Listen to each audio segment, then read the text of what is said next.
What's going on, y'all, and welcome back to the FitMenCook kitchen. Today's video is going to be a little bit different. It is going to be a step-by-step walkthrough video. It's one of those how-to videos.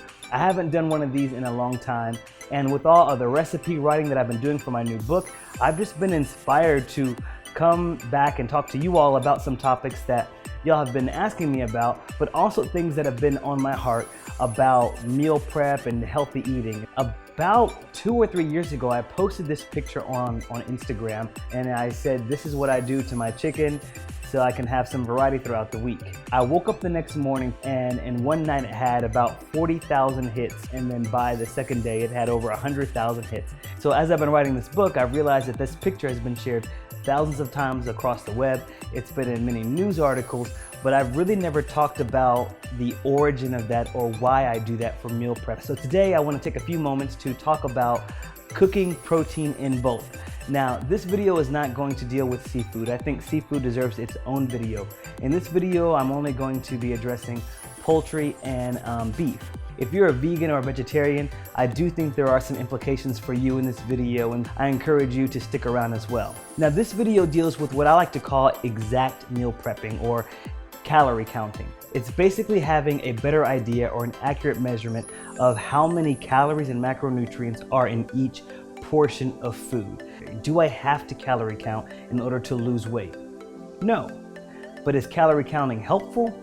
Yes, it is. And if you have never done this before, if you've never weighed out your food, then I do encourage you to do that because it helps to build what I like to call your kitchen IQ, because it helps you to better understand portions and measurements. And it's being able to eyeball something and knowing that, okay, this is actually 1 cup of food. It's not 2 cups. It's being able to know that this 1 tablespoon of peanut butter is not exactly the same 3 or 4 tablespoons that I've normally been putting onto my sandwich. I do have to say that the first time you do it, it takes a little bit longer. Just like in the gym, when you're lifting weights for the first time, you're incredibly sore, but the next time you go and do that workout, even though it's challenging, it gets a little bit easier. And that's how it is in the kitchen. This video is much less about the recipes and much more about the process. So you can make the meal prepping process much easier and relevant for you so you can accomplish your goals much easier and faster. If you are ready to roll up your sleeves, then let's get started.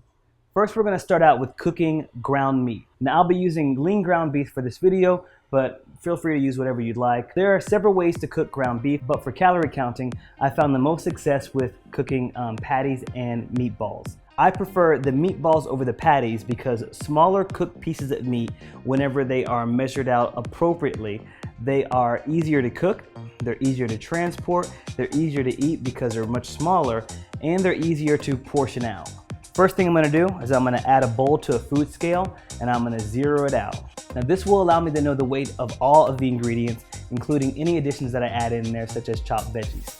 So I'm gonna toss in the lean ground beef, a little bit of bell pepper, some green onion, some garlic, some smoked paprika, some onion powder, cumin and thyme, and then a little sea salt and pepper. Once I add all the ingredients, I'm gonna write down how much it weighs, and then I'm gonna divide that by the number of days that I'm prepping for. So for 5 days, this came out to be a little bit over 7 ounces per day.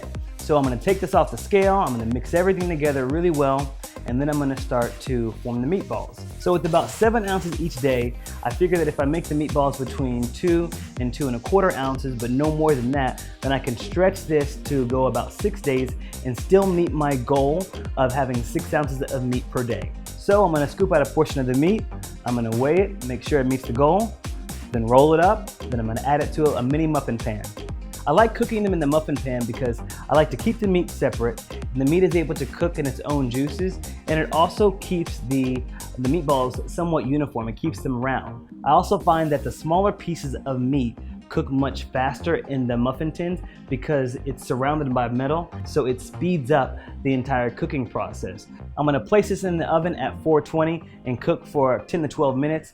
If you want, you can broil it for the last 2 minutes, but no more than that because you don't want to overcook the beef, which leads to struggle protein or struggle beef. I'm gonna take it out and it's done after 10 to 12 minutes. Do a quick taste test.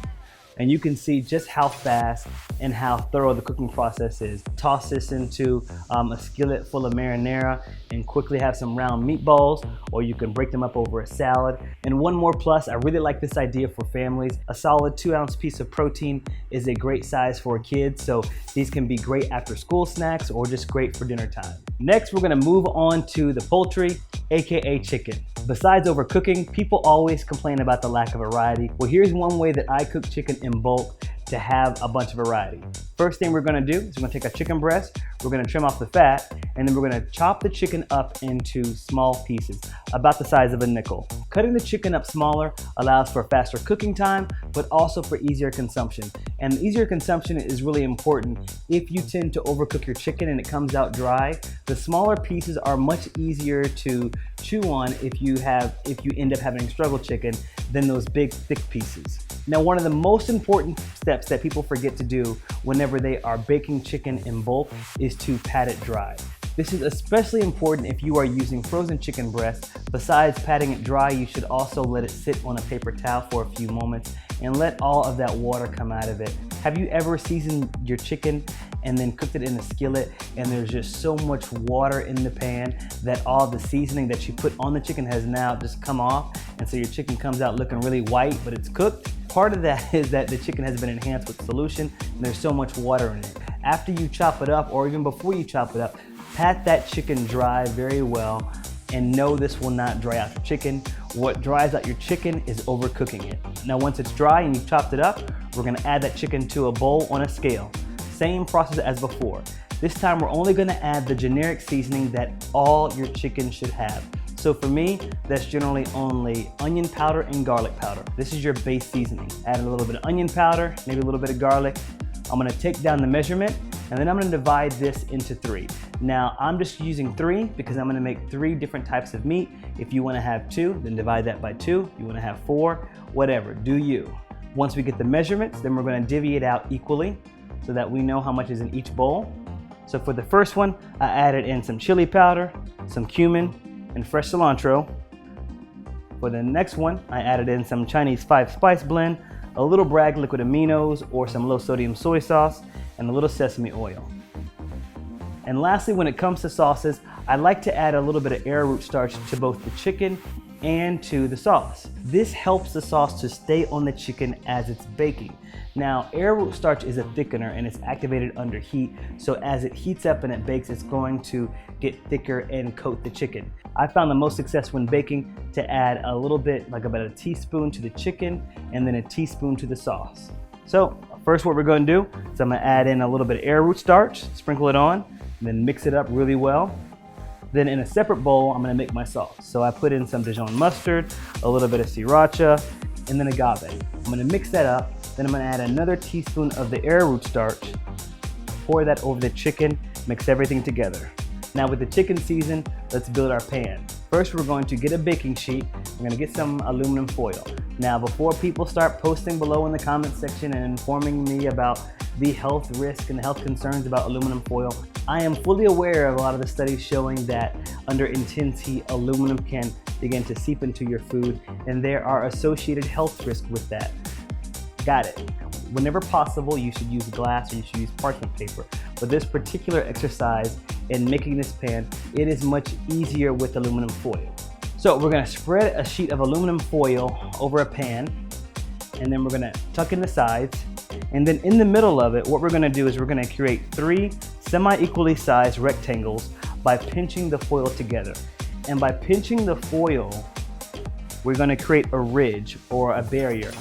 And this will prevent juices from the chicken adjacent to it from flowing into the other ones. You're gonna take 2 smaller pieces and make that ridge a little bit bigger, so that way as it cooks and expands, it's not going to spill over. Now let's add the chicken to the individual places. Spread it out very well. This will help to reduce the cooking time and also prevent the chicken from cooking together and sticking together. So you don't want to overload it with too much. I think for each rectangle, I have about 1 pound of chicken. We're going to garnish one last time, And because these are really small pieces of chicken, this is actually going to cook much faster. You're going to set the oven to about 420 and cook this for 12 to 15 minutes. I know that many of you are thinking, oh wait, no, there's no way that chicken can be done in 15 minutes. Actually, it can. Remember, the chicken is much smaller and it's spread out on the pan. Whenever you are adding chicken to a meal now, it is much easier to accurately measure out 4 ounces or 5 ounces, because once you put it onto the scale, you're just adding in little bite-sized pieces. So you can better arrive at the accurate amount that you are trying to meet for each meal. And lastly, this bite-sized chicken is very easy to incorporate in leftover recipes. Because they're so bite-sized, you can mash this up and have a chicken salad like in my last video that I showed. You could also add this to a frittata. So just imagine putting them into a skillet and then pouring in some eggs and then baking that in the oven with a little bit of cheese. You could even buy some chicken broth, get your leftover veggies, and create a chicken soup. The possibilities here are endless. They're really easy to incorporate at the end of the week. That's also good news for you because you're not wasting your money, but we're also reducing food waste. That's it for today's video, guys. I hope that you all enjoyed it and that you found it helpful.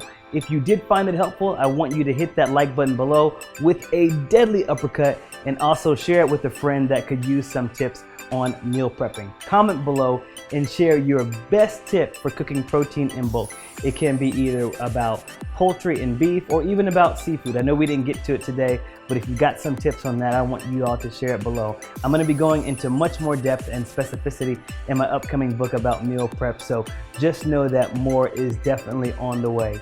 All right, guys, I appreciate y'all watching. Until next time, I want y'all to keep it healthy, but of course, never, ever boring. Boom! Bye for now.